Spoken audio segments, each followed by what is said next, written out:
Hello there, traveler. You've come far tonight, through the hush of your own thoughts, past the edge of waking. The air feels ancient here, doesn't it? Like the world is holding its breath. Before we begin, take a slow moment to let your shoulders fall, to let the calm take root in you. And as you drift deeper into this quiet realm, if these stories soothe you, remember to stay, to join this long journey through the North's forgotten dreams. Tell me, as the embers glow beside you, where are you listening from tonight? Because this tale begins not with men, nor kings, nor war, but with a tree. It stands at the heart of everything.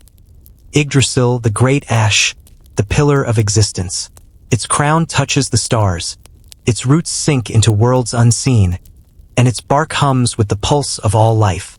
You can almost hear it now, that low, endless rhythm beneath the earth, steady and patient as time itself. You walk through the mists, and before you, the roots rise like mountains. They twist and coil through shadow and light, crossing realms older than language. The first root drinks from the well of Ord, where fate itself is woven by unseen hands. The second dives into the dark waters of Niflheim, tasting death and cold. The third anchors in the fiery lands of Muspel, where the first sparks of creation were born. Together they bind the worlds, Asgard above, Midgard between, hell beneath, in a vast, trembling web of being. The air beneath Yggdrasil smells of rain and resin. You feel the texture of the bark beneath your fingers, rough but alive, like old skin that remembers every story carved into it. Every gust of wind carries voices, some distant, others close. They speak of gods yet unborn, of men not yet dreamt, of destinies waiting quietly in the soil. Long before the word Viking ever existed, there was a sense that everything was alive, that even stones could whisper, and rivers could remember. The Norse people would one day look to this myth and feel something familiar, something that explained the pattern of their own lives. How birth and death, storm and calm, fortune and loss all circle back into one endless thread. And you, standing beneath that ash tree, feel it too, the way stories loop through time like roots through soil.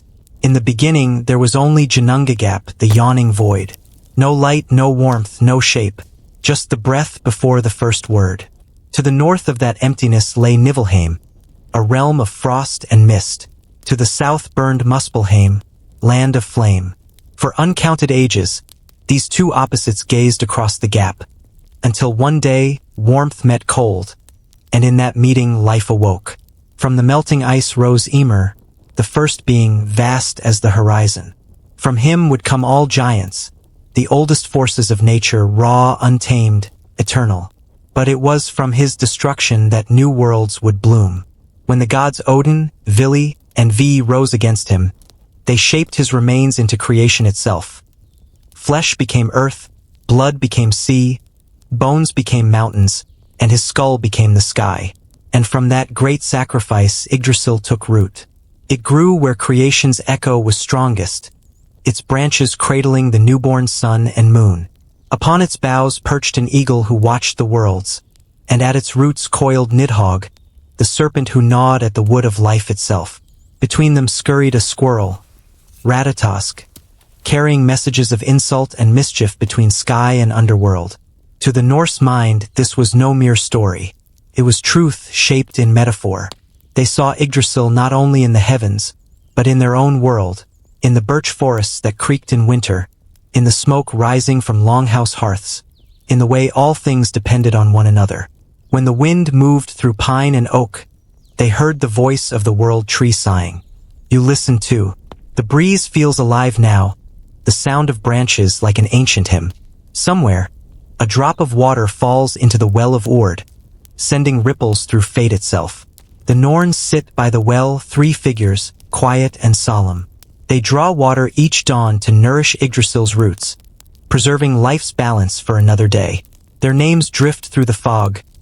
Ord, what has been, Verdandi, what is becoming, Skuld, what shall be. Past, present, and future, woven together in a single motion of their hands. Even the gods bow to their weaving, and so you begin to understand what faith meant in the North. It was not worship as we know it now, No kneeling before carved idols, no single book or law. Faith was observation, reverence for the seen and unseen alike. The Norse believed that every act echoed through Yggdrasil's roots. Every oath, every kindness, every betrayal tugged at the threads of fate. When a farmer sowed his field, he honored the same cycle that moved through gods. When a warrior fell in battle, his spirit joined the winds that nourished the tree. And when Odin, not yet a god of wisdom, but a wanderer seeking it, first gazed upon Yggdrasil, he felt its call. He saw that the truth of all things lay hidden in its endless weave. To understand it, he would have to give something of himself, his comfort, his certainty, even his flesh. But that traveler is another story, one of sacrifice and vision, told in the hanging silence of the next chapter. For now, as you rest beneath the ash, the light fades to a deep northern dusk. You watch the sky turn violet, and the stars emerge like tiny runes across the heavens. You sense the connection between all things, how gods are born not from power, but from the yearning to know. The tree hums softly, like a heartbeat shared by worlds. You close your eyes, and the whisper becomes words. All things are one, and all things return. The wind sighs through the branches, carrying a sound almost like breath. Somewhere far above, you imagine a figure watching, one-eyed, cloaked, waiting to understand what lies beyond the roots. And as your mind drifts into that vast silence, the tree seems to lean closer, whispering secrets older than night itself. The next time you open your eyes, you will follow him, into the shadows where wisdom begins to cost. The night is softer now. The sound of the wind fades, replaced by the gentle murmur of water, a steady rhythm that pulls you deeper into thought. Beneath Yggdrasil's roots, you follow that sound until the world opens into a glimmering pool surrounded by mist. The air tastes of earth and age. You've arrived at the Well of Ord. Here, time does not flow forward or back. It spirals, folding over itself like ripples in still water. You kneel beside the edge, and in the reflection, you do not see your face alone. You see moments, distant, quiet, flickering like candlelight. The birth of stars, the rise of mountains, a child's first cry in some forgotten longhouse. All of it threads within threads. At the center of the mist, 3 women move in silence. They are neither young nor old, neither kind nor cruel. Their faces shift like seasons. Spring one moment, winter the next. These are the Norns Ord, Verdandi, and Skuld, the weavers of fate. They do not speak, but their hands do. You watch as Ord, whose eyes are heavy with memory, dips her fingers into the well and draws from it thin, luminous strands. Each thread glows faintly, pulsing with life. She passes it to Verdandi, who works swiftly, her gaze steady, her breath in rhythm with the water's song. And finally, Skuld, quiet, unreadable, knots the strand and cuts it clean. A life completed. The air hums with the echo of their work. Every motion feels deliberate, ancient, older than gods, older than the worlds their roots sustain. You realize as you watch that they are not creating fate. They are remembering it, shaping what already is, what always will be. A drop of water falls from Yggdrasil's root above you, landing in the well. The ripples spread outward, touching the edges of every reflection, every life. You feel it in your chest, a small tremor, like a memory waking. The Norse believed that nothing existed by chance. Not the fall of an axe, not the course of a ship, not even the cry of a raven overhead. Everything had already been sung into being by the Norns.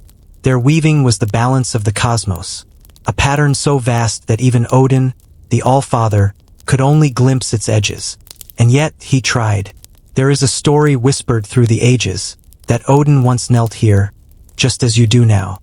He sought to read the Norns' tapestry, to understand the lines of his own destiny.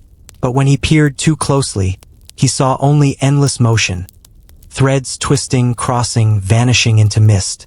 His life, his death, the twilight of the gods, all already written. He asked them, "Can fate be changed?" The Norns did not answer. Only the water moved, slow, patient, eternal. You look again into the well. The surface trembles, and you see the weave, faint, golden lines stretching into every direction. Each glows with its own rhythm. Some burn brightly and fade, others pulse slow and steady, like the breath of the earth. These are lives of gods, of men, of creatures who will never know their names are written here. And there, among the infinite, you sense your own. It's small, almost invisible, yet it hums with the same quiet force as all the rest. You realize that fate, in the Norse mind, was not a chain to bind, but a thread in a living whole. The warriors who raised their swords did not fight against destiny. They walked within it. The skalds who sang beneath the aurora did not fear death, for it was simply the next turning of the loom. This belief carried them through dark winters and endless seas. To them, every storm, every birth, every loss was a part of the same vast weaving. They lived with an understanding few of us hold now, that struggle and surrender are not opposites, but reflections. You watch as Verdandi finishes a strand and passes it to Skuld. For a moment, her hand brushes yours. The air grows cold, and you see something. A flash of battlefields, waves crashing, fire devouring the sky. Then it's gone, leaving only the soft hiss of the well. You exhale slowly. The vision lingers in your mind like smoke. Above, Yggdrasil trembles. You can hear the groan of its roots stretching deeper into the worlds. Somewhere high above, a raven calls, one of Odin's, perhaps, carrying tidings between realms. The faint flap of its wings seems to echo the rhythm of the loom below. Ord lifts her gaze, and for a heartbeat, her eyes meet yours. In them, you glimpse everything: the birth of gods, the fall of kings, the small kindnesses that ripple farther than war ever could. She nods once, as though to say, "It is enough to witness." And in that moment, you understand something beautiful, that to live with fate is to live with grace. Not resignation, but harmony. The Norns do not decide who we are. They only remind us that we belong to the same thread that binds gods and stars and seafoam. You rise from the edge of the well. The mist curls around your feet, warm and weightless. Behind you, the Norns return to their weaving, as they have for eternity, as they will until even Yggdrasil forgets its own roots. The sound of the loom fades into silence, replaced by the steady beat of your heart. You look upward through the roots, through shadow into faint light. Somewhere above, you sense movement. The wanderer with one eye, cloak pulled close, his face turned toward destiny's edge. Odin walks the worlds, searching for meaning in the very fabric you've just seen. And as you step back into the quiet forest, the mists closing behind you, you can almost hear the Norns' voices, soft as wind through grass. Even the gods must learn to listen. The air grows still again. The water glows faintly in the distance. You follow the sound of the raven, and the world begins to open wider, toward the path of the wanderer who seeks what no one can hold. The mist parts like breath before dawn. The echo of the loom fades, and all that remains is the sound of boots upon frost. A wanderer moves through the pale light, slow, deliberate, as though each step remembers its purpose. His cloak is the color of rain clouds, frayed at the edges, heavy with miles. Beneath its folds, you glimpse the hilt of a spear, worn smooth from years of travel. He does not look like a god. He looks like a man who has seen too much of the world and still walks toward more. This is Odin, the seeker, the father of runes, the quiet storm of thought that never rests. Once he was like the others, fierce, radiant, certain. But certainty is a fragile crown, and he traded his long ago for something deeper: understanding. You follow him through the gray wood. The wind tugs at his cloak, and the crows follow, black dots against the whitening sky.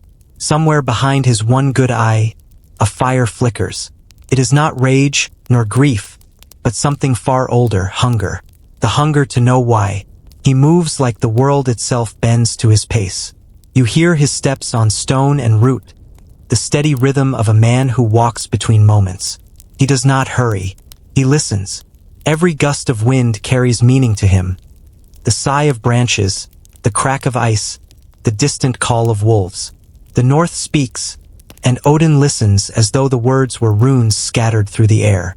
You remember the Norns, their weaving, their silence. Perhaps he remembers too. Perhaps it was there, by the well, that he realized the truth that would haunt him forever. That wisdom is not given. It must be earned. And so he wanders. In old stories, they say Odin's eye still rests in the well of Mimir, a gift left behind for insight beyond mortal reach.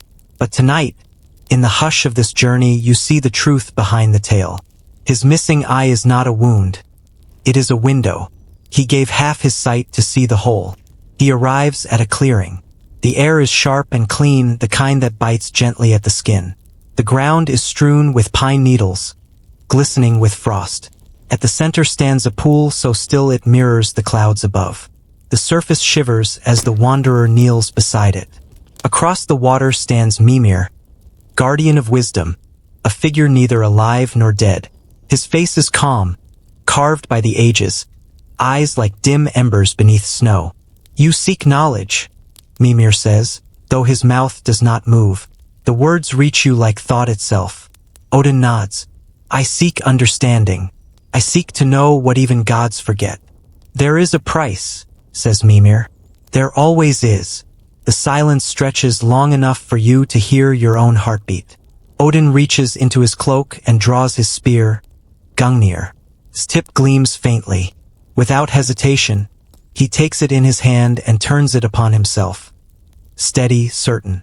The motion is slow, ritualistic, as though he's done this before in other ways, in other lifetimes. A single cry breaks the air. Not of pain, but of release. His right eye falls into the water.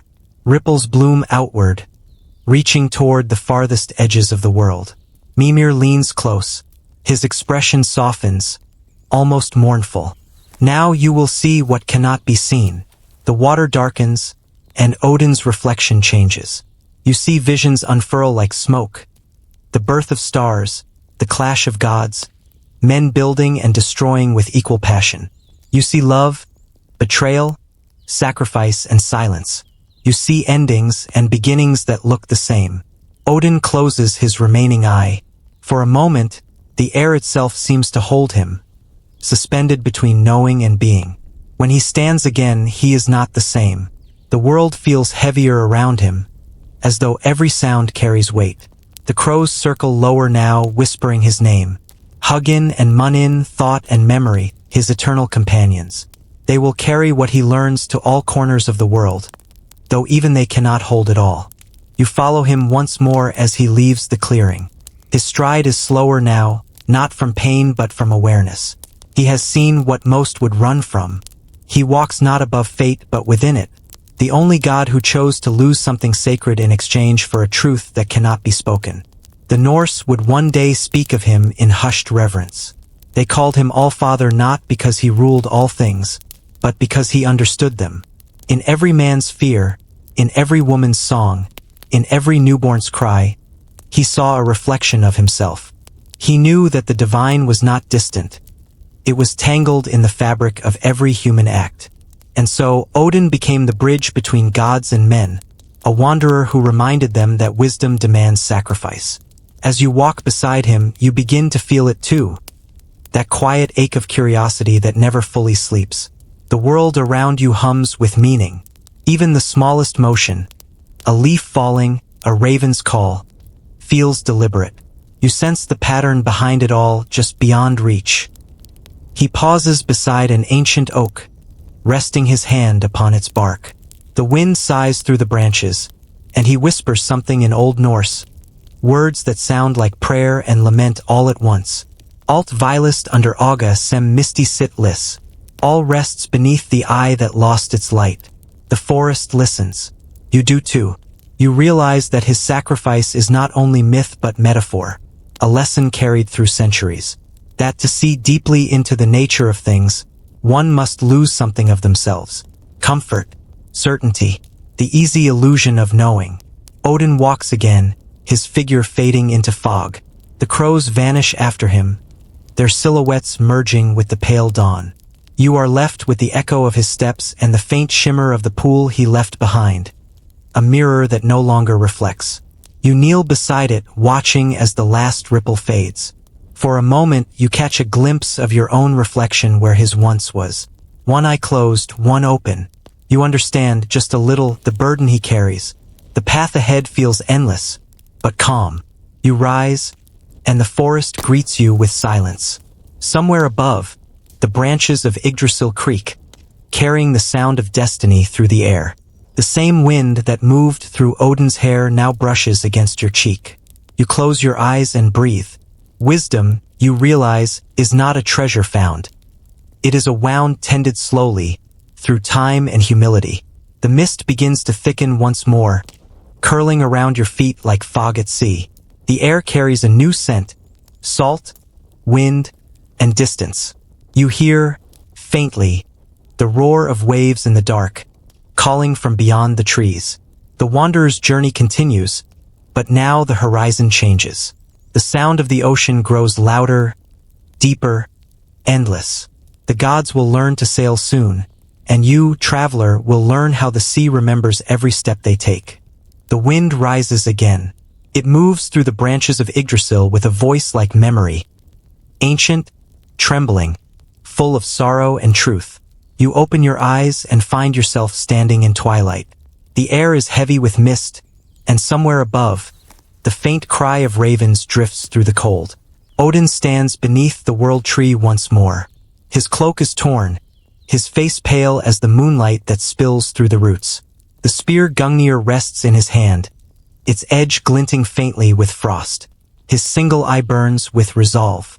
He has come not to rule but to offer, not to claim the runes, but to earn them. The roots groan as if they know what is about to happen. You feel it too, that strange hush before sacrifice, when the air itself seems to hold its breath. Odin gazes upward, into the endless weave of branches stretching through the stars. The leaves whisper, and the sound is almost words. He whispers back, low and steady, "I give myself to myself." Then he drives the spear through his side and steps onto the gallows made from the living wood of Yggdrasil. The rope bites into him, and the world falls silent. 9 nights he will hang there, neither living nor dead, suspended between all that is known and all that waits to be known. You stand below, watching as time folds in on itself. The first night passes with the sound of distant thunder, the storm inside his body matching the one that churns across the sky. The second night brings whispers, faint, shapeless voices rising from the roots. The third is quiet, unbearably quiet, as if the universe itself has turned its face away. By the fourth night, hunger gnaws at him. His lips are dry, his breath thin, but the eye that remains open does not close. It watches the horizon where no dawn comes, and in that darkness, something stirs. Through the agony, through the cold and the ache of the rope, Odin begins to see shapes. Faint at first, like frost forming on glass. Lines, curves, symbols, each glowing softly, pulsing with the same rhythm as his heartbeat. They are the runes, the sacred signs of the cosmos, the language of truth hidden in all things. Each rune carries meaning. Strength, journey, fate, joy, death, renewal. They are not words, they are living echoes of reality itself. He does not reach for them. They come to him one by one, whispering through pain. In the delirium of his sacrifice, he understands what they are asking, that wisdom cannot be seized, only suffered for. The fifth night brings wind. It howls through the branches, and the whole tree sways like a ship on a storming sea. The spear trembles in his side, but he does not falter. You can almost hear his thoughts, steady and calm beneath the roar. To seek truth is to bleed for it. The sixth and seventh nights blend together in fever. Odin's body grows cold, his pulse faint, yet his mind burns brighter than ever, a flame defying the void. The stars blur into symbols, constellations folding into words that have no tongue. By the 8th night, the runes begin to speak in full voice. They chant softly in the wind, a song of becoming, of balance, of the thin line between chaos and order. You feel it vibrate through your bones. And then the 9th night arrives. The world seems to pause. Every leaf, every gust, every heartbeat. Odin opens his mouth, and a cry breaks free. Half agony, half revelation. His fingers twitch toward the void, and the runes rush toward him in a flood of light. They carve themselves into his sight, into his spirit, into the very air around him. He falls. The rope snaps. The world gasps. He lands upon the cold earth beneath Yggdrasil's roots, breath shuddering from his chest. The runes still glow faintly around him, symbols spinning like embers in the dark. When he rises, he is changed. No longer just the seeker, now the knower. The god who found truth not in comfort, but in surrender. He picks up his spear, its wood stained with his own blood. Around him, the ravens land in silence. One tilts its head, the other spreads its wings. They recognize something new in him, a depth, a gravity that even the gods will come to fear and follow. Odin kneels, tracing the runes into the dirt with trembling hands. Each stroke feels alive, humming with the breath of creation. The symbols are not mere marks. They are the bridge between the divine and the mortal. Through them, he will gift humankind the power of language, of magic, of thought itself. You realize as you watch that what he has done is more than sacrifice. It is the birth of meaning. The Norse would later carve these same runes into stone and bone, into ships and weapons and graves. They would use them to speak to gods, to summon courage, to remember the dead. And every time the chisel struck, they would echo the same lesson. Wisdom comes at a cost. Odin looks up to the branches above, his single eye reflecting their endless reach. The wind moves gently through them now, softer, almost kind. It carries the faintest sound, a sigh, a wordless blessing from the tree itself. He whispers, his voice hoarse but certain. The runes have spoken. The world will never be silent again. You feel that truth linger in the air. A quiet, eternal hum. It is in the pulse of the earth, in the rhythm of the waves, in the breath you take now. The runes live not only in stone, but in the silence between your heartbeats. Odin turns, the faintest smile touching his face. The pain remains, but beneath it lies calm. He has seen beyond sight, learned what no god should know, that creation and suffering are twins. He walks from the roots into the open sky. Above him, dawn breaks at last, thin, gold, and new. Light spills across the bark of Yggdrasil, catching on the faint carvings where his blood once fell. You can almost see them glowing still, the runes alive and watching. The ravens take flight again, and Odin follows their path toward the rising sun. You stand beneath the tree, listening to the wind move through its leaves. A language you cannot fully understand, yet somehow feel. And as the light warms your face, a new sound rises in the distance. The steady hammer of wood and iron. Ships are being built. Men are learning to shape the sea as Odin shaped thought. The runes will guide them too. For every voyage, every carving, every whispered prayer begins with what he learned upon that hanging tree. You breathe deeply, letting the dawn settle within you. The world hums with new meaning, runes, roots, rhythm. And somewhere, beyond the hills, the sea waits, vast and alive, calling to those who will carry these symbols upon the wind. The sea wind fades behind you, replaced by the hush of mountains. The air here is heavy with pine and smoke, and from the cliffs echoes the low sound of laughter. Deep, thunderous, ancient. Somewhere beyond those peaks lies a hall built not for gods, but for giants. And in that hall waits the most precious thing ever brewed, the mead of poetry. You walk beside Odin as he climbs the path of stone. His cloak flutters in the cold air, his one eye gleaming like a small sun. He is older now, though gods do not age as men do. His face carries the stillness of one who has seen all there is to see, and yet still hungers for more. For though he has wrestled with death upon the tree and learned the runes from pain, he now seeks the voice of wisdom, the gift of expression. He knows that knowledge unspoken fades into dust, but spoken, sung, it becomes eternal. So he journeys toward the hall of the giant Suttung, who guards the mead that once flowed from the blood of Kvasir, the wisest of all beings. The story says that when the gods and dwarves once met in peace, they created Kvasir from the mingling of their spittle, a symbol of unity. From him, every question found its answer, every heart found calm. But envy and greed soon followed. Two dwarves killed Kvasir and mixed his blood with honey, creating the mead that gave poetry and eloquence to whoever drank it. Now it rests in the mountain hall of Suttung, locked away, guarded by his daughter, Gunnlod.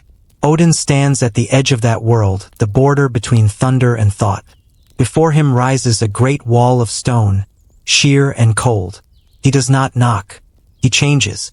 For this is Odin's gift, to become what he must to reach what he seeks. He transforms into a serpent, small and dark, sliding between cracks in the rock. The mountain hums around him, deep and alive.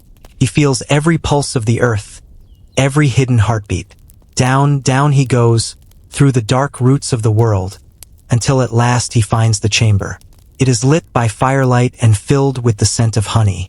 3 great vats stand before him, each shimmering with golden mead, and beside them sits Gunnlod, the keeper, her hair like starlit copper, her gaze steady as the stillness before dawn. Odin becomes a man once more, his cloak falling softly to the ground.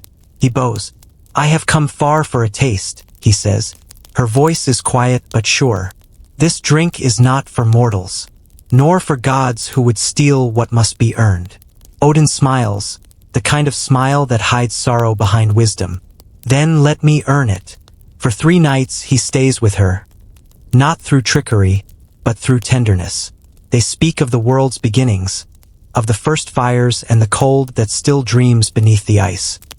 He listens to her laughter and feels, for a brief time, that even gods can find stillness. And on the 3rd night, she gives him what he seeks. He drinks. The mead flows like molten gold down his throat. It burns and then cools and then sings. His breath fills with rhythm. His thoughts unfold like stars across the sky. He feels language come alive within him, not as words, but as pulse, as light, as music. Each heartbeat is a poem, each exhale a story. He drinks from all 3 vats, Odrerir, Bodn, and Sun, until every drop is gone. And then he changes once more, this time into an eagle.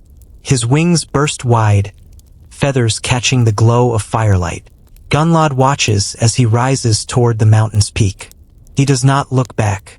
He carries her gift, and her heartbreak, into the dawn. Above, Suttung hears the thunder of wings. He too transforms, taking the shape of a greater eagle, and gives chase through the storm. The sky fills with cries and wind. Clouds tear apart.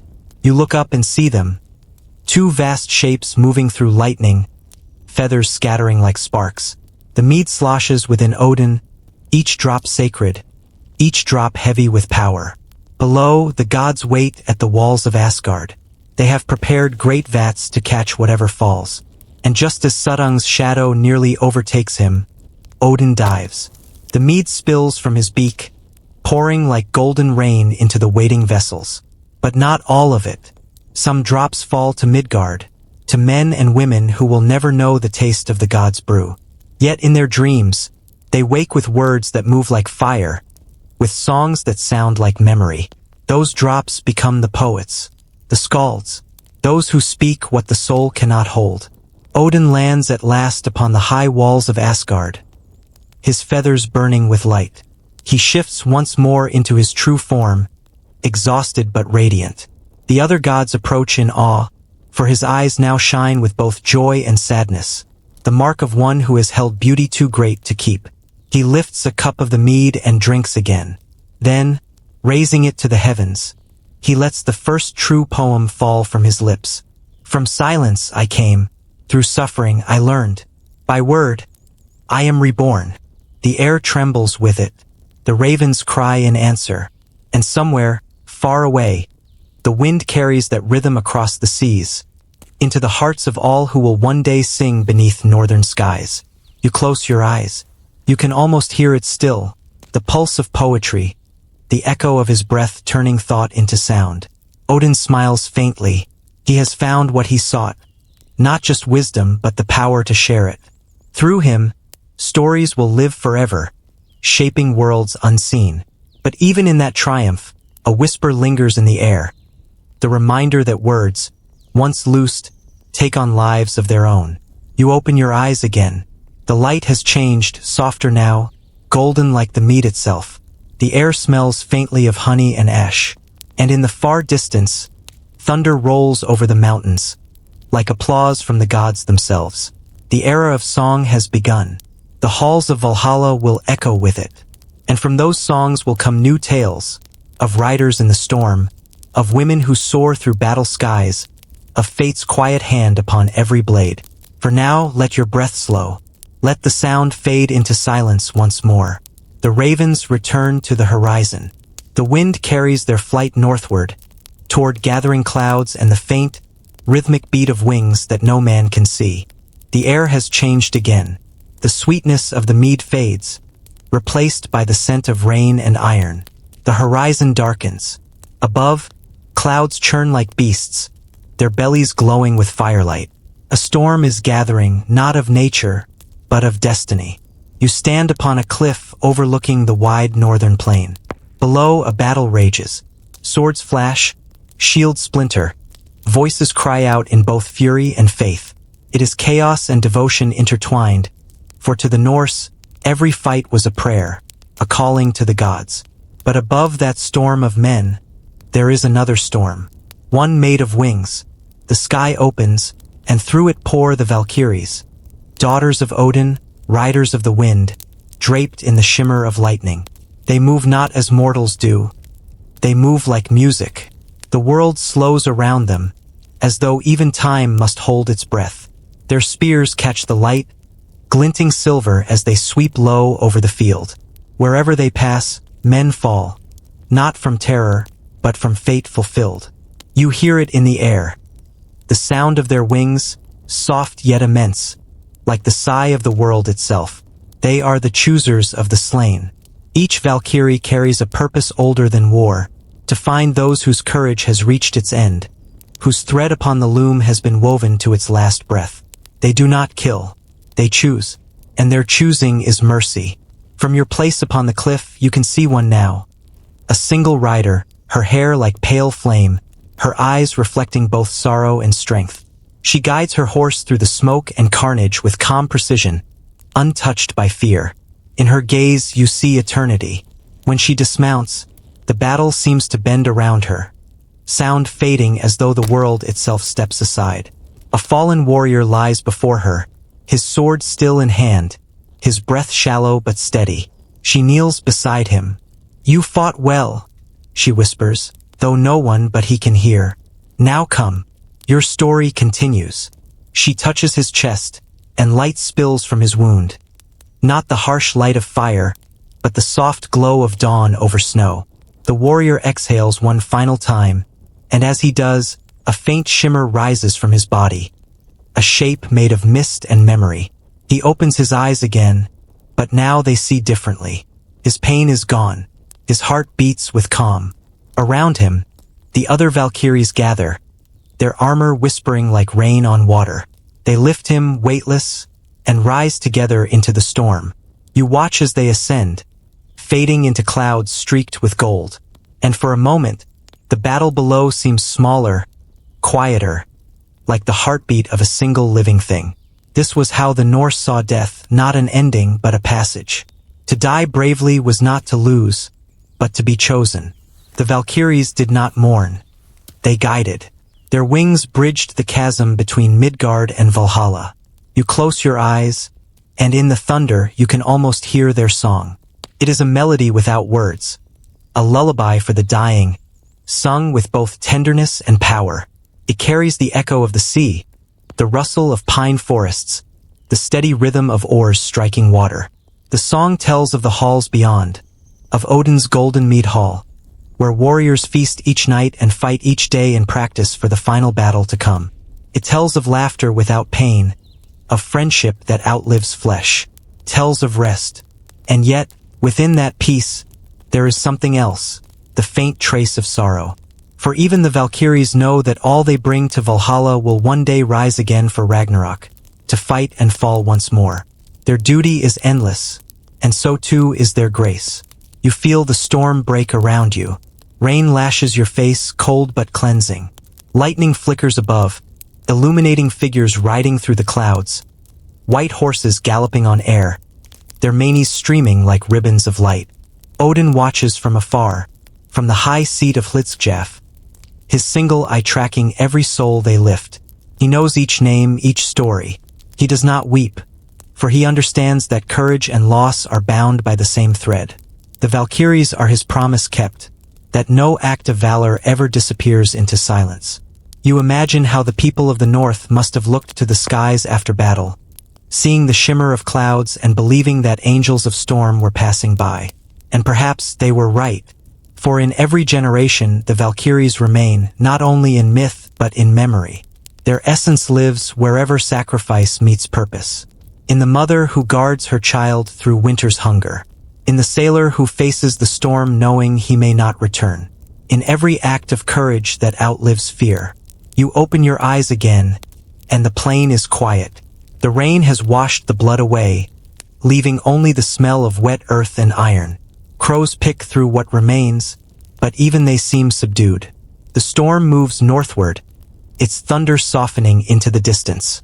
Far above, you catch a final glimpse, the faint silhouette of riders disappearing into cloud light. One turns, her gaze meeting yours for the briefest instant.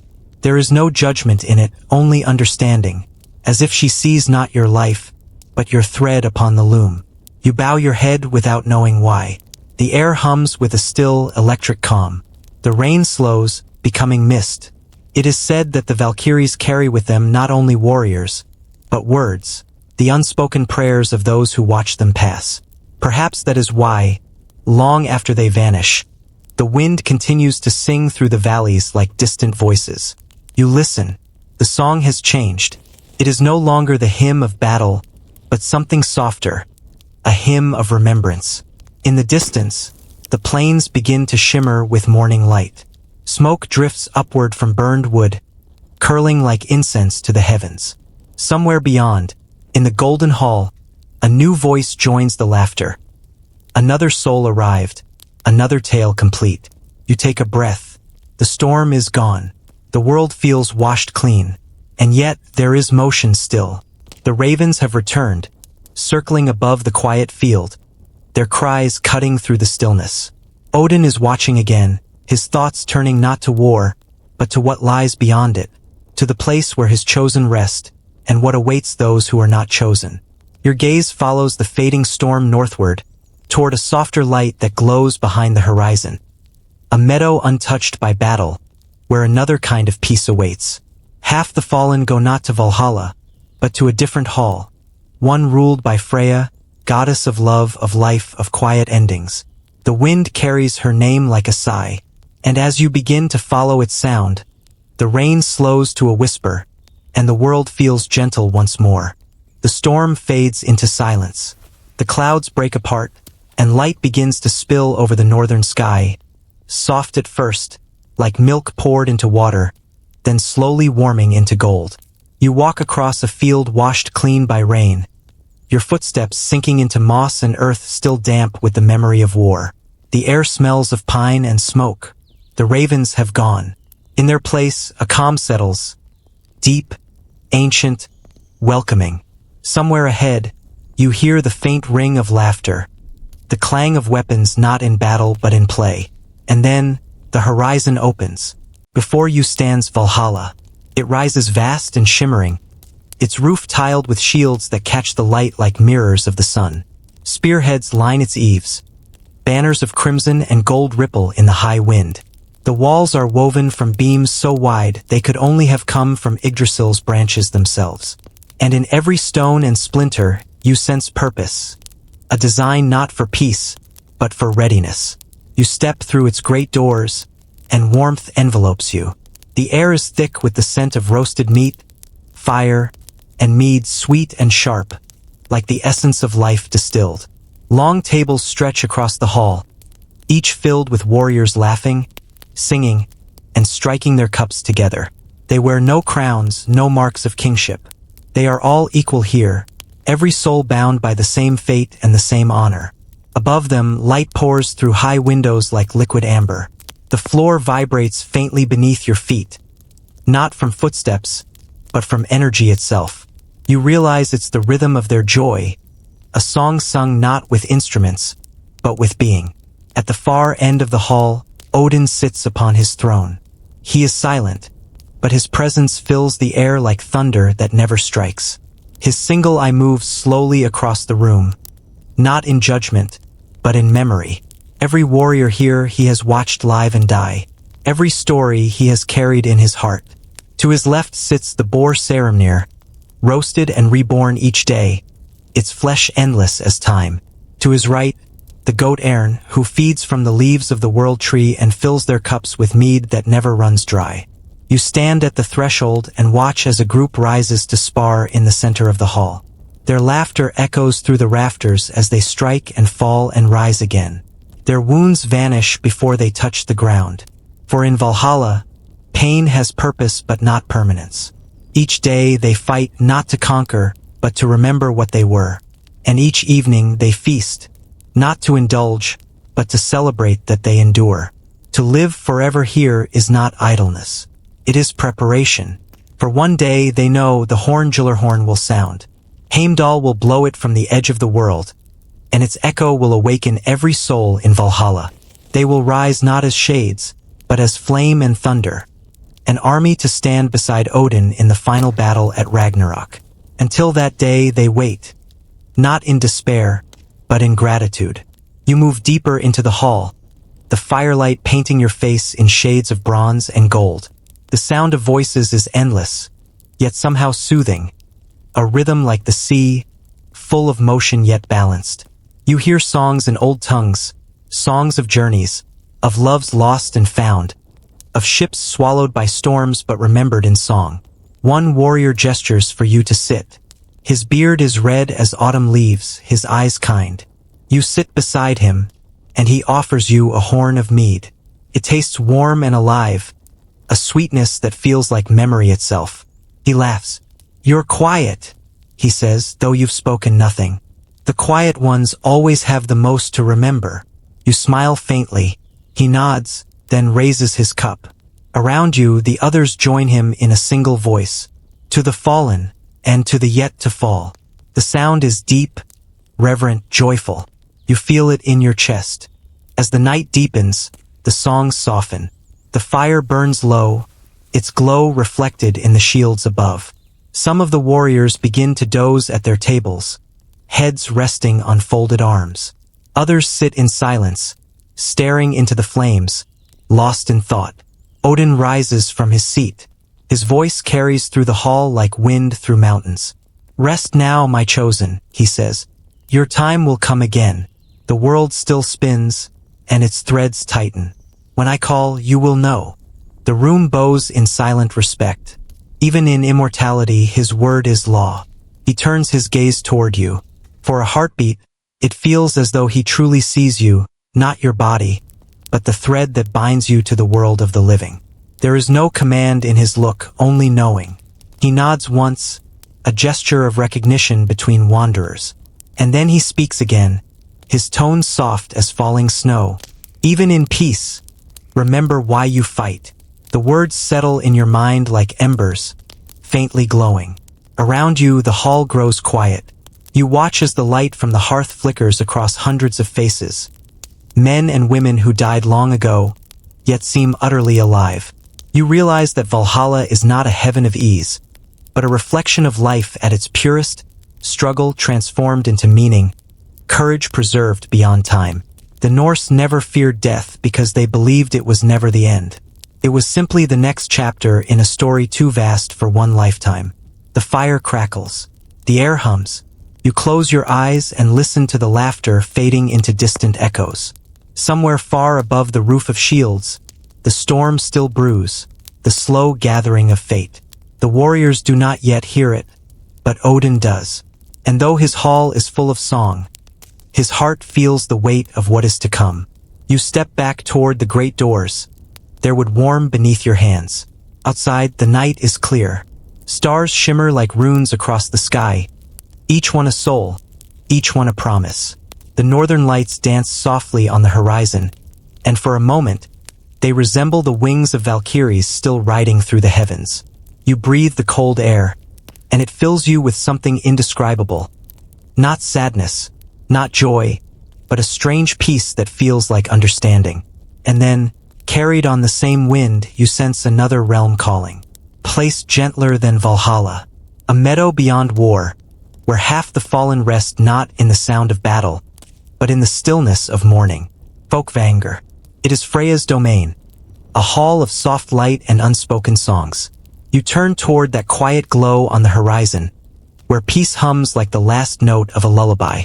The golden light of Valhalla fades behind you, softening into mist. The clatter of shields, the laughter, the roar of the feast, all dissolve into silence. You walk through that silence like through a dream. The path narrows into a field where the air is different, lighter, fragrant, alive. Here, the earth glows with morning. The grass moves like water in the wind, every blade shimmering with dew. Above, the sky stretches open, pale and endless, a quiet blue unmarred by smoke or storm. You can hear birds, small and steady, their songs threading through the stillness like breath. And in that moment, this is Folkvanger. Half of those who fall in battle come here, not to Odin's hall but to Freya's. She, the goddess of love and life and sorrow, opens her arms to those whose strength was not only in sword or spear, but in spirit. Here, courage is quieter. It blooms not in battle, but in kindness. You walk deeper into the meadow. The air hums faintly, not with noise, but with memory. You can almost see it. The shimmer of lives once lived, the faces of those who fought not to conquer, but to protect. Mothers, fathers, sons, daughters, all resting beneath the whisper of tall grass. Freya's hall rises in the distance, though it does not gleam like Valhalla. It is made of wood and light, open to the wind. Flowers climb its pillars, and the roof is woven with vines. Feels less like a fortress and more like a heartbeat. She stands before it. Freya. Her presence is not thunderous. It is warm. Her hair catches the light of the sun, her eyes deep as spring water. Around her neck glints the Brisingamen, her famed necklace, forged by dwarves, glowing softly as if lit from within. But it is her gaze that holds you, calm, endless, full of knowing. Welcome, she says, and her voice feels like the hush after a storm. You've walked far from the noise of war. Here you may listen instead.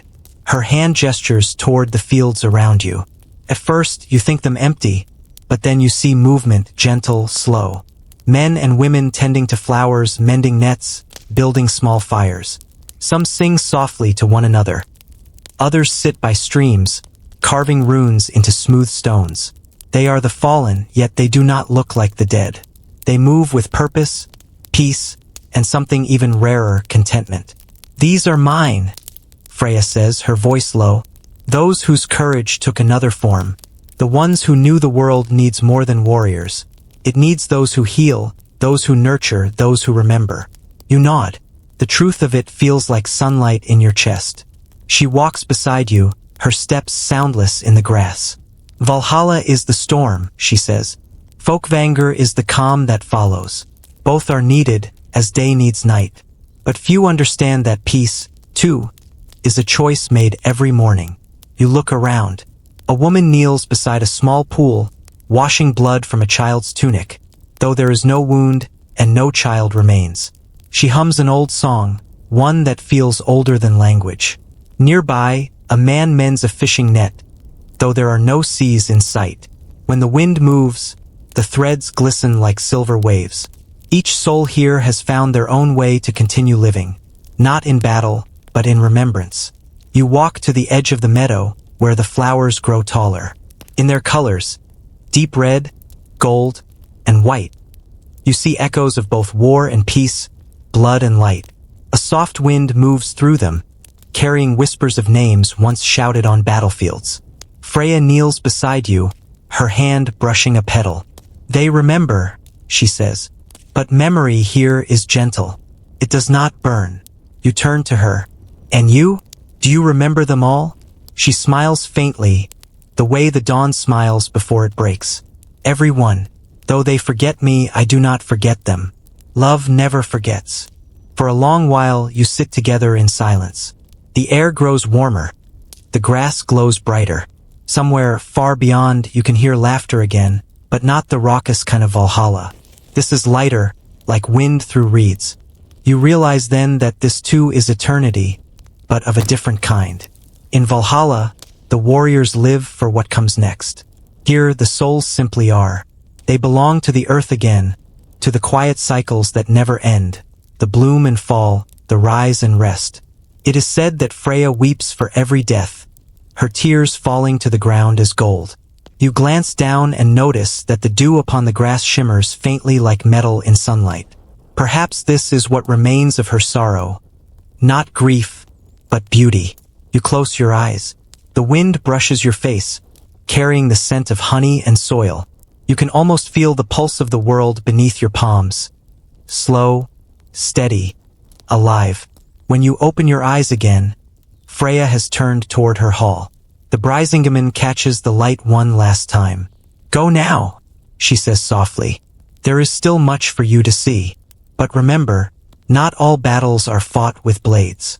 You bow your head in gratitude. She smiles, not as a goddess, but as something older, more human.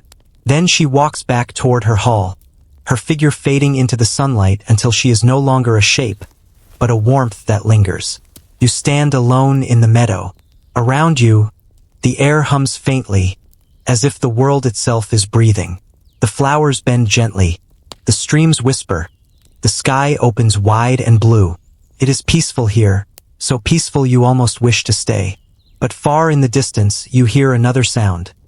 Not the cry of ravens this time, but the hammering of wood against wood, the creak of ropes, the distant call of the sea. The wind shifts, carrying with it the smell of salt and tar. You know what it means. The world is moving again. The warriors of both Valhalla and Folkvanger will one day sail together. The same courage that fought on land will now take to the waves. You take one last look at the meadow, the quiet fields, the soft light, the calm that feels eternal, and then turn toward the horizon, where the sound of the ocean grows louder with each step. The meadow fades behind you. The light softens, then dims, and soon the scent of grass gives way to the raw breath of earth and sea. The air grows colder.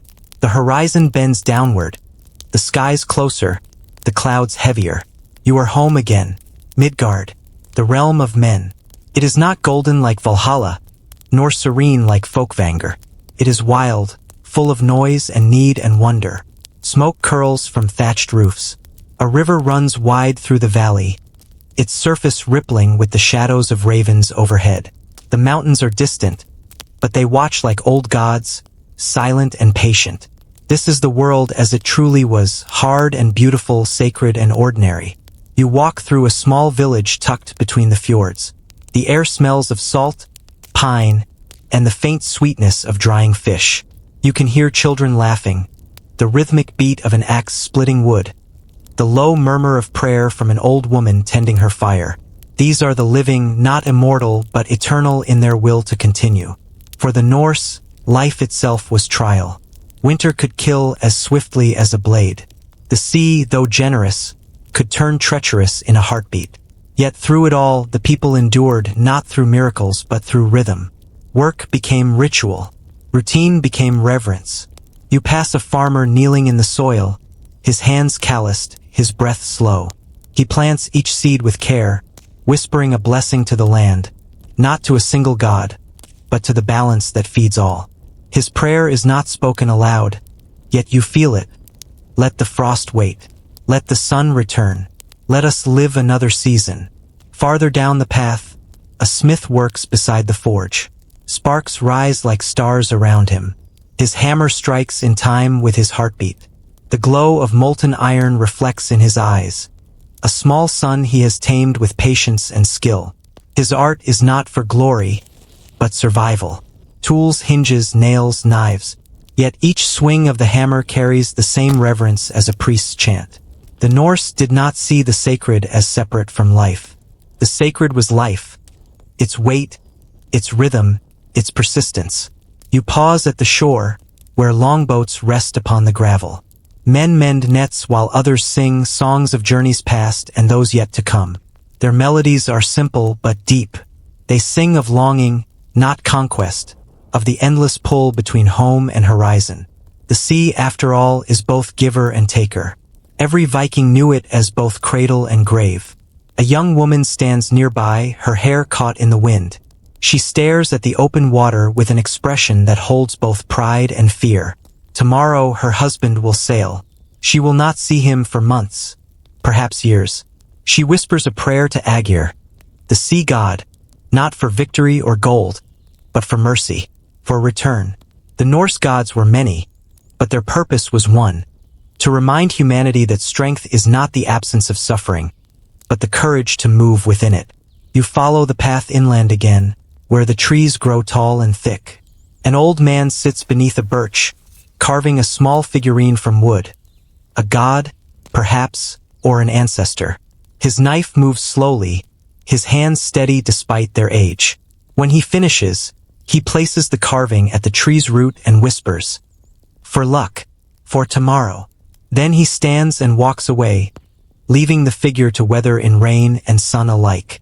You realize then that faith in these lands was not about temples or priests. It was woven into the smallest acts: a gesture, a meal shared, a story told by firelight. At dusk, you enter a longhouse. The air inside is thick with warmth and smoke. Families gather around a central hearth. Shadows move across the timbered walls. An elder speaks, his voice low and steady, telling tales of gods and heroes, of Odin's sacrifice, Thor's courage, Freya's tears. The children listen wide-eyed, the adults nodding in quiet agreement. These stories are not merely entertainment. They are memory, a way to remember what courage looks like when the nights are long and the world feels indifferent. You sit among them, and for a moment, it feels as though the line between divine and mortal has blurred entirely. The crackle of the fire sounds like the breath of Yggdrasil's roots. The smoke curls upward like the whispers of the Norns.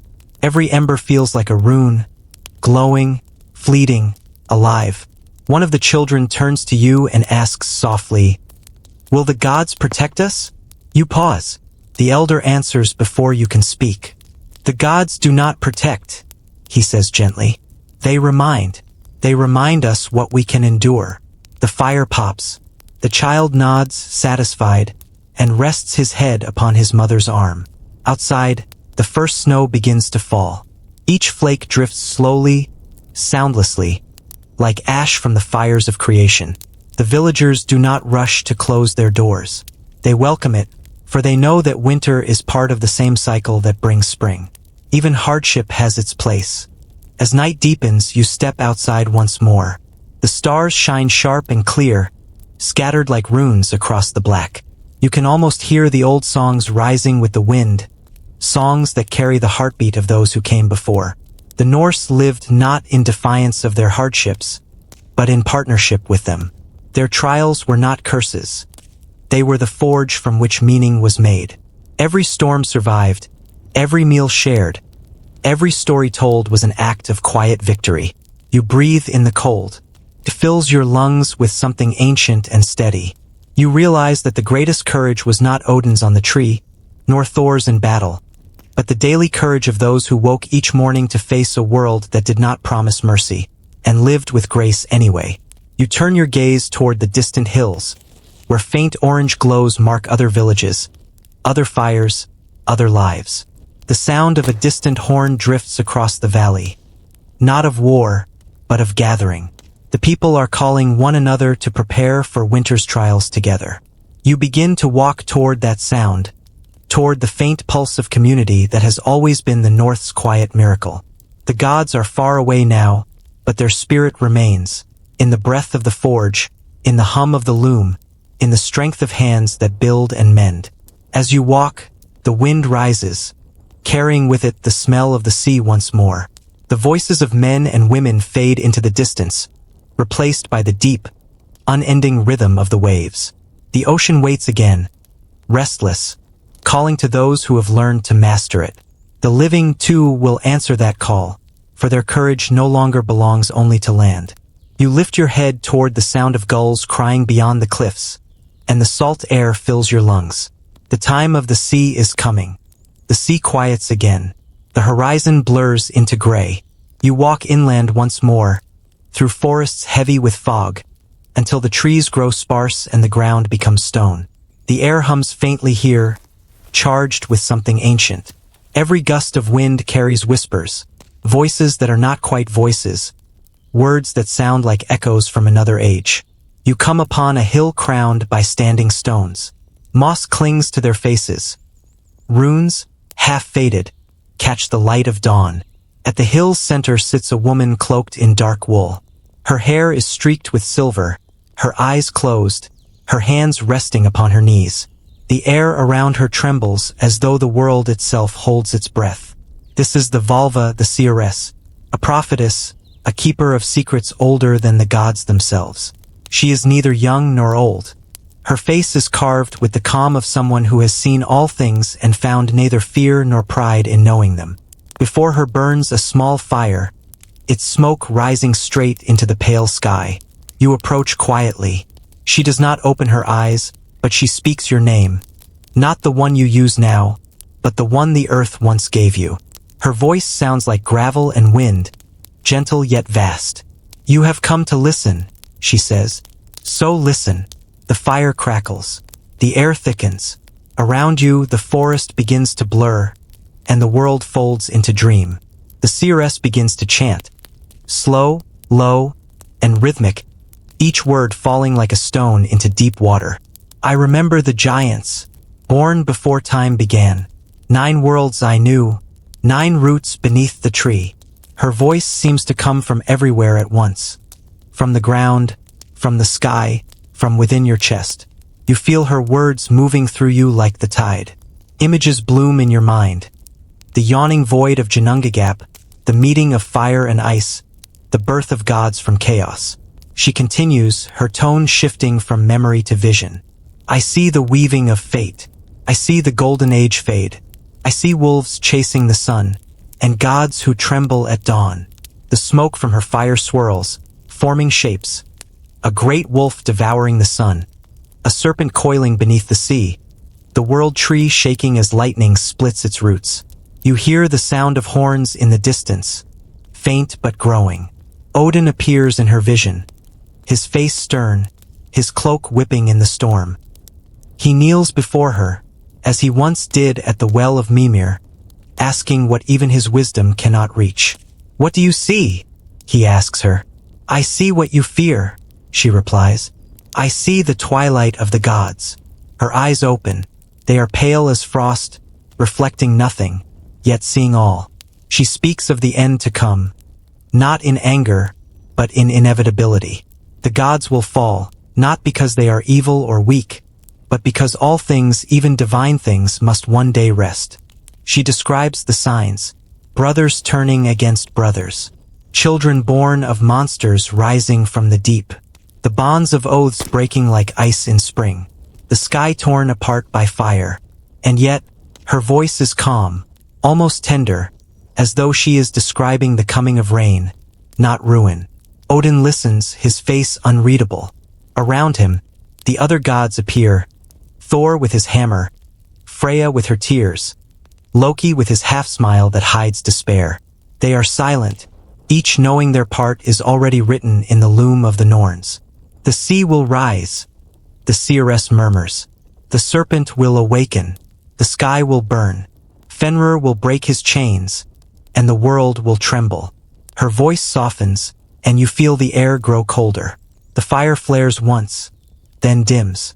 The smoke twists into the shape of a ship, vast, terrible, made from the nails of the dead. Naglfar, she whispers, the ship of the doomed. When it sails, the end will begin. The images shift. You see Heimdall at the edge of the world, his horn at his lips. You see Odin riding forth, his ravens circling above. You see Thor facing the serpent Jormungandr, lightning in his eyes. Each scene flickers like lightning, too fast, too bright, too final. And then her tone changes. For though she speaks of death, she also speaks of renewal. I see the earth rise again from the sea, green once more beneath the sun.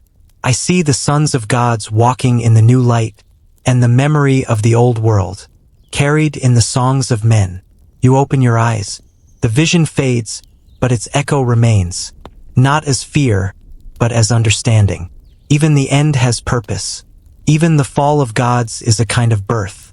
The seeress exhales, her eyes close again. Do you see now why Odin listens? She asks quietly. You nod, because even gods must face the truth that all creation is a cycle, growth, decay, rebirth. To deny it would be to deny the essence of Yggdrasil itself. She tilts her head slightly, sensing your thought. The tree trembles, yes, she says, but the seed already waits beneath the ash. Her words linger like mist. You understand then that prophecy is not doom, but pattern, the promise that endings are never final. The fire burns low. The runes carved into the stones around you glow faintly, as though remembering the light that once filled them. Before you can speak again, she raises her hand. You have heard enough, she says. What comes next must be lived, not seen. Her voice softens into something like a lullaby. Go, traveler. The dawn comes, and with it, the shadow that will test all things. You bow your head. She smiles faintly, though her eyes remain closed. Do not fear what ends, she whispers. Fear what never changes. The fog thickens. The sound of the fire fades into the slow rhythm of your breath. When the mist clears, the seeress is gone. Only the stones remain, and a faint warmth where she sat, as if her dream still lingers in the soil. You stand alone upon the hill. The sun breaks through the clouds at last, washing the world in pale gold. The runes on the stones gleam for a moment, then fade. In the distance, the sea roars again. The wind carries with it the smell of smoke. Faint, sharp, unmistakable. You look toward the horizon and see the first sparks of fire in the sky. The dream of the seeress has ended, but her vision has begun. The gods will not sleep much longer. The storm gathers once more, and this time it will not pass. The sky burns red, not with sunset, but with the beginning of the end. The dream of the seeress lingers in your mind, yet now it feels less like prophecy and more like memory, as if the world itself has always known this moment would come. The air is heavy with stillness. The birds no longer sing. Even the wind hesitates. You look upward, and the sun is dimming, its light devoured by shadow. A wolf runs across the heavens, its fur black as night. Skoll, the devourer. Behind him, his brother Hati hunts the moon. Their chase, long told in story and song, is ending. You watch as their jaws close, and the world is plunged into darkness. Then comes the sound, deep, mournful, infinite. The blast of Gyllerhorn. Heimdall has sounded the call. Its echo shakes mountains, wakes sleeping gods, and stirs the dead. From every corner of creation, the armies of fate rise. The fire giants march from Muspelheim, their leader Surtur carrying a sword that burns brighter than the sun. The ground splits open as Jormungandr, the world serpent, uncoils from the depths of the sea, his scales shining with venom. The ocean boils, the sky cracks, Yggdrasil groans, its branches shaking loose stars like dying embers. And above it all, Odin stands. His cloak ripples in the storm, ravens circling high above him. He knows this moment, has known it since he first hung upon the tree. The Norns have woven it into the fabric of existence. Yet even knowing he cannot win, he will fight. Because to the Norse, courage was never about victory. It was about defiance in the face of inevitability. He turns to the gods gathered before him. Thor mighty and grim. Frey, radiant yet unarmed. Heimdall steadfast at the bridge. Tyr, his one hand clenched into determination. Each carries the weight of countless ages. Each knows they will not return. And still they smile. Valhalla's doors open wide. The chosen dead emerge, shining with the light of purpose. The Valkyries lead them forth, their wings dark against the red horizon. Across the plains of Vigrid they march, thousands upon thousands, the hum of their feet like thunder rolling through the bones of the earth. You can feel it in your chest, that low vibration, that heartbeat of destiny. The gods ride to meet their doom not with despair, but with pride. Odin mounts Sleipnir, his 8-legged steed, and rides at the front. His eye blazes like a star through the smoke. In his hand gleams Gungnir, the spear that never misses. He looks toward the oncoming storm, toward Fenrir, the monstrous wolf, his jaws gaping wide enough to swallow the sky. When they meet, the world holds its breath. Odin drives his spear forward. Fenrir lunges. The sky and earth collide in one blinding flash. The wolf devours him whole. The Allfather falls. But even in death, he does not fade. His spirit becomes the storm itself. His courage woven into the wind that will never cease to move through the world. Thor, seeing his father fall, roars like the heavens breaking. He charges Jormungandr, the serpent whose coils encircle the earth. Lightning splits the sky as Mjolnir strikes scale and flesh. Thunder and poison mingle.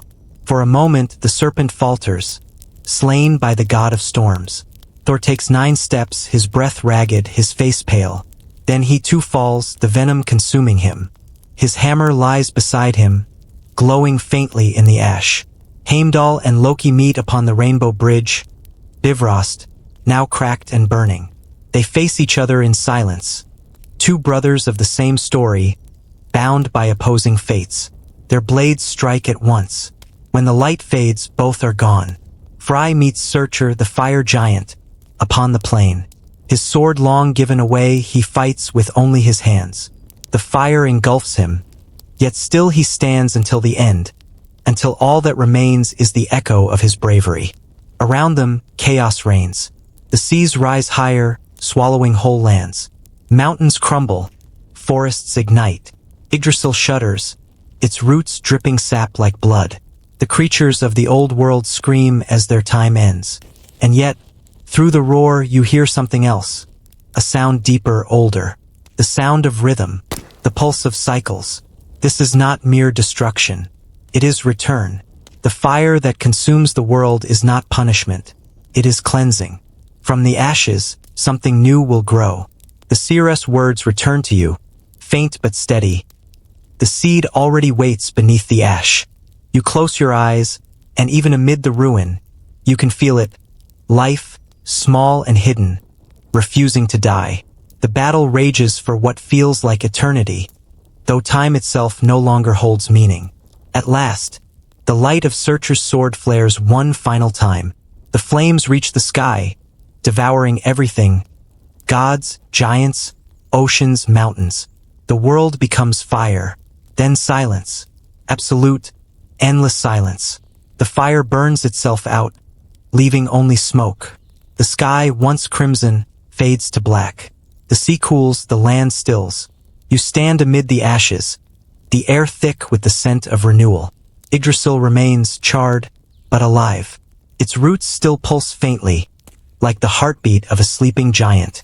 The stars, long hidden, begin to return, one by one. Somewhere beneath the earth, in the shadows of Hell's realm, the faint stirrings of life begin anew. 2 humans, Lif and Lifthrazer, wake in a forest untouched by flame. They breathe the new air, their eyes wide with wonder. The world around them is quiet, empty, yet full of promise. They will be the beginning again. The gods are gone, but their essence lingers, in the wind, in the water, in the pulse of every living thing. The cycle turns, and the story continues, as it always has. You step through the smoke, the heat fading around you. The earth is soft beneath your feet, still warm, still whispering. Above, the first dawn of the new world breaks. Not fiery or grand, but gentle, pale, and clean. Touches the horizon like forgiveness. You think of Odin, of Thor, of Freya, of all who stood against the inevitable, not to win but to honor existence itself. Their courage is the reason this dawn exists. Their fall, the soil from which this new life will rise. The Norse did not fear the end because they understood it, not as loss but as balance. Creation and destruction are threads of the same weave. The gods knew their deaths were not defeat, but fulfillment. You look to the ruins of Valhalla. The golden roof has melted into rivers of light that flow into the sea. You hear no songs, no laughter, only the whisper of waves and the quiet hum of beginnings. The fire has done its work. The sun rises anew, smaller, gentler, as if cautious to warm what remains. Smoke drifts across the land like ghosts of stories not yet retold. The air smells of ash and salt and something sweet, like the breath of spring. And as you stand in the stillness, the words of the seeress return one final time. Do not mourn what falls. It falls so that it may rise again. You breathe deeply. The world is silent, but not empty. Somewhere, water begins to flow again. Somewhere, a seed cracks open beneath the soil. Somewhere, the first bird sings. The twilight is over. The circle continues. And in the distance, faint, impossibly faint, you hear the sound of leaves rustling in the wind as Yggdrasil begins to grow again. The air is different now. Soft, clean, the kind of air that feels as though it's never been breathed before. You stand upon a hill that was once nothing but ruin. The ground beneath you is blackened but fertile, warm as if the heartbeat of the earth still hums beneath its surface. Smoke curls gently upward from the cracks, yet it carries no scent of death, only of transformation. The fire has passed. The silence that followed has lifted. The world, once broken, begins to stir again. You take a slow breath. The air tastes like water and ash and promise. All around you, the signs of rebirth are everywhere. The rivers, freed from ice and poison, glimmer beneath the newborn sun. Mountains rise again, softer in their outlines, no longer jagged with wrath. The sky, once split by flame, now stretches wide and blue, a color so pure it almost hurts to look at. You kneel and touch the soil. It is warm, rich, and alive. Between the cracks of charred stone, tiny shoots of green push upward, trembling in the wind. They are fragile, but they do not hesitate. You remember the seeress's final words. The seed already waits beneath the ash. Now you see that she was right. From the shadow of endings, life begins again. Quiet, unannounced, inevitable. In the distance, you hear the faint sound of water. Not the roar of the sea as it devoured the world, but a gentle trickle, like laughter returning to the land. You follow it until you find a small spring, bubbling up from beneath the ruins of a fallen oak. Its surface mirrors the sunlight in ripples of gold. You cup your hands and drink. The water is cool, alive, and clear. It tastes like memory, like all that was lost and all that still remains. And as it runs down your throat, you feel something awakening within you.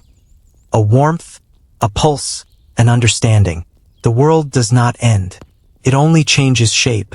Across the plain, two figures move, a man and a woman. They walk slowly, hand in hand, through the tall grass that sways in rhythm with their steps. You know their names before they are spoken. Lif and Lifthrazer, life and eager for life. They are not gods. They are human. They are what remains when all else has fallen. From them, the world will begin again. Not with fire and glory, but with the quiet persistence of breath and heart. Their children will fill the forests and the fields. They will remember the old stories, but not as warnings, as songs. You watch as they kneel beside the riverbank. Lif touches the soil, her eyes bright with wonder. Lifthrazer gathers a handful of seeds and presses them into the ground. There are no altars now, no temples, no prayers shouted into the wind. The act itself of planting, of trusting, is the prayer. Above them, a new sun rises. Its light is soft and golden, filtered through clouds that drift lazily across the sky. Somewhere far to the north, a single tree begins to grow again. Not the great Yggdrasil as it once was, but a sapling, slender and green. Yet within its roots, the same wisdom sleeps. You walk closer, and as you move, you feel the old echoes stirring around you. The voices of gods long gone, lingering like warmth after a fire. They are not dead. They are the soil now, the wind, the rain. They live in every seed that grows, in every breath that fills the lungs of the new world. From somewhere unseen, the voice of Odin drifts on the breeze. Not as command, but as remembrance. All things are bound, all things return. In death we plant the dawn. You pause, listening. For the first time, his words feel gentle. The Allfather, once stern and distant, has become a whisper in the roots of the earth. A guide, not a ruler. The rivers carry his memory to the sea. The mountains hum with Thor's laughter, deep within their stone. The meadows glow faintly with Freya's grace. Even Loki's mischief lingers, not as malice, but as the spark that keeps the world from growing still. Everything that was divine now lives within what is human. The Norse people always believed the gods walked among them, unseen. But now, in this reborn world, that truth is complete. Every heartbeat carries the rhythm of what once was immortal. Every act of kindness is a small echo of creation. You walk through the meadow, the wind at your back. The air hums with quiet music, not of harps or horns, but of life returning. The buzz of insects, the rustle of grass, the distant cry of a bird newly born. At the edge of a clearing, you find the remains of an ancient rune stone, half buried, half worn away. Its carvings are faint but familiar. Faith endures. You rest your hand upon it, and warmth seeps into your palm. The stone remembers. It remembers everything. The battles, the songs, the prayers, the loss, and the still, sacred quiet that followed. You close your eyes. In the darkness behind your lids, you see the story unfold. From the first spark to the final flame, from Odin's sacrifice to the laughter of Lif and Lifthraiser. It all fits together now, one great circle without beginning or end. When you open your eyes again, the horizon is brighter. The air smells of rain and wildflowers. The world feels whole. You realize that this is not just the rebirth of the earth, but of meaning itself. The cycle has not reset, it has deepened. The gods fell so that humanity could rise wiser, humbler, closer to the rhythm of creation. You take another step forward. The grass bends beneath your feet but springs back, unbroken. You can almost hear Yggdrasil whispering through the wind, a soft rustle that sounds like breathing. Life continues, and somewhere within that endless breath, you sense the faintest echo of what comes next. Not destruction, not destiny, but choice. The gift Odin once sought in the runes has passed to humankind, the power to shape their own fate. The sun climbs higher, the sky opens wider, the new world stands quiet, unburdened, ready. You exhale. The story is not over. It will never be over. For as long as wind moves through trees, as long as words are spoken, as long as hearts remember, the gods live on. And in the hush between those heartbeats, you hear the whisper of eternity, calm, steady, patient, waiting for the next song to begin. The air is quiet again. The fire of rebirth has cooled into calm. You walk through the new world as evening descends, the light soft and golden, the wind gentle against your face. The trees whisper softly, their leaves carrying a language you've begun to understand. The quiet speech of time, of memory, of everything that endures. The world has changed, yet it feels familiar. Mountains still hold their shape against the sky. Rivers still carve their patient paths through stone. The sea still breathes in and out, as it has since before gods had names. But something deeper has shifted, something in the rhythm beneath it all. It is peace, not the silence of death, but the balance of continuation. You pause at the edge of a forest. The birch trees gleam silver in the dusk.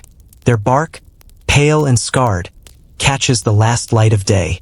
Between them, faint shapes move, not ghosts but impressions, echoes. You recognize them without fear. Odin walks beside the wind, his cloak flickering like shadow against sky.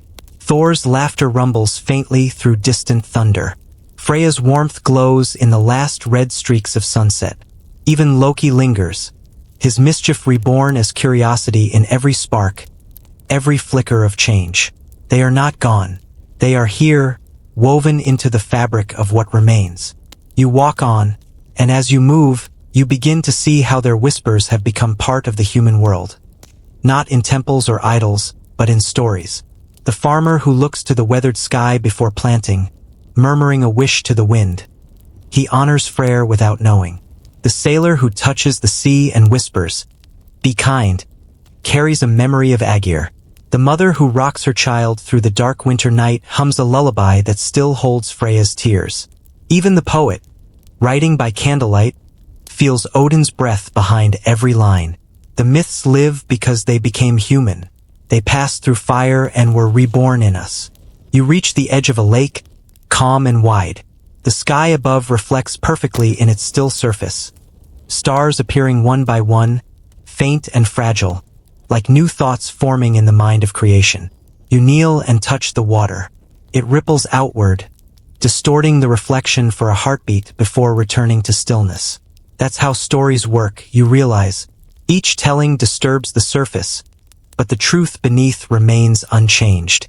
The Norse never feared endings, because endings were part of the same design that made beginnings. Even Ragnarok was never meant to destroy, only to renew. And now, as you watch the stars brighten above this quiet world, you feel that same rhythm pulsing beneath your skin. The eternal cycle of loss and return. You sit beside the lake, letting the night deepen. The wind moves through the grass with the softness of a lullaby. Somewhere far off you hear wolves calling, not in hunger, but in song. Their voices rise and fall, echoing across the valleys like verses of an ancient hymn.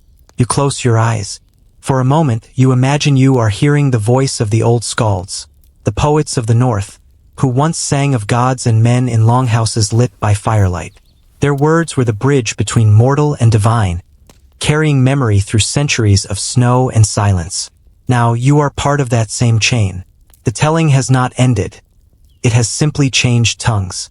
You think of the generations who came after, the travelers, the settlers, the dreamers who carried these tales beyond the fjords, across the cold seas, into new lands.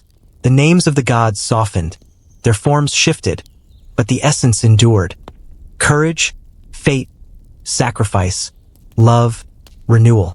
Even in a world of cities and stars made by human hands, those old whispers remain.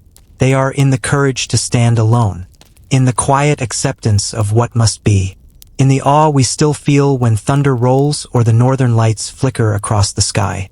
The myths do not need temples. They live where wonder lives. The night grows colder. You pull your cloak tighter and look toward the horizon.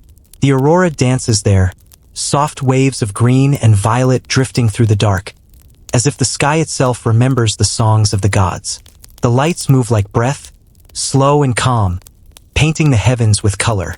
You think of Yggdrasil, the tree that once bound all worlds. Perhaps its roots still reach beneath you now, quiet but alive. Perhaps its branches still cradle the stars. You smile because you realize it doesn't matter. The tree was never only wood and leaf, it was connection. And connection never dies. Somewhere in the wind, you think you hear a voice. Faint, familiar. It sounds like Odin, but softer, older, like the sigh of the world itself. Tell the story, it says. Keep it alive. You nod, though there is no one to see it. The world is vast and silent, but you do not feel alone. The gods do not need to return. They are already here, carried in every breath, every word, every act of remembering. You stand and look once more upon the lake. The stars shimmer upon its surface, endless and patient. The night feels eternal, yet full of comfort. You understand, finally, what the North has always known, that nothing ever truly ends, that silence is not absence, but continuation, that even when all has fallen, the whisper remains. You take one last breath of the cold, clean air and let it fill you completely. The sound of the wind through the trees becomes the sound of your own heartbeat. You whisper to the night, not as a prayer, but as a promise. Your stories are safe, and somewhere, in the rustle of leaves, in the crack of ice, in the soft sigh of the stars, the world answers. We know. The wind carries your words across the valley, through the birches, over the mountains, until they vanish into the sky. But the feeling stays, a quiet warmth that settles deep within you. As you turn to leave, dawn begins again. The faintest silver line along the horizon. The promise of another day, another story. And in that fragile light, the old gods smile.